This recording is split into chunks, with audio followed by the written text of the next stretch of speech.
రంగారెడ్డి జిల్లా ఎల్లారెడ్డి గ్రామ దేవస్థానం నేడు భక్తి రసంతో నిండిపోయింది.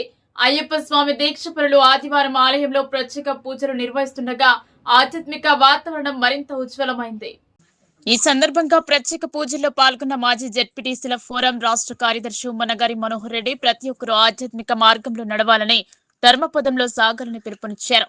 ఆధ్యాత్మికత మనసుకు శాంతిని అందిస్తుంది. అయ్యప్ప స్వామి దీక్షలో 41 రోజుల నియమనిష్టలు జీవనానికి పవిత్రతను తెస్తాయి అని ఆయన సందేశం అందించారు. తర్వాత మనోహర్ రెడ్డి గారి ఆలయంలో ప్రత్యేక పూజలు నిర్వహించి ఆలయ పూజారి శ్రీనివాస్ స్వామి వారి తీర్థ ప్రసాదాలు అందజేశారు. ఈ భక్తి కార్యక్రమంలో గురుస్వాములు ఈశ్వర్ గౌడ్, చంద్రం శ్రీనివాస్, కిరణ్ రెడ్డి, కృష్ణారెడ్డి, భీమయ్య, నవీన్, మురళితో పాటు భక్తులు పెద్ద సంఖ్యలో పాల్గొన్నారు. అయ్యప్ప స్వామి ఆశీస్సులతో భక్తి రసంలో ఓ మధుర క్షణంలా మారింది.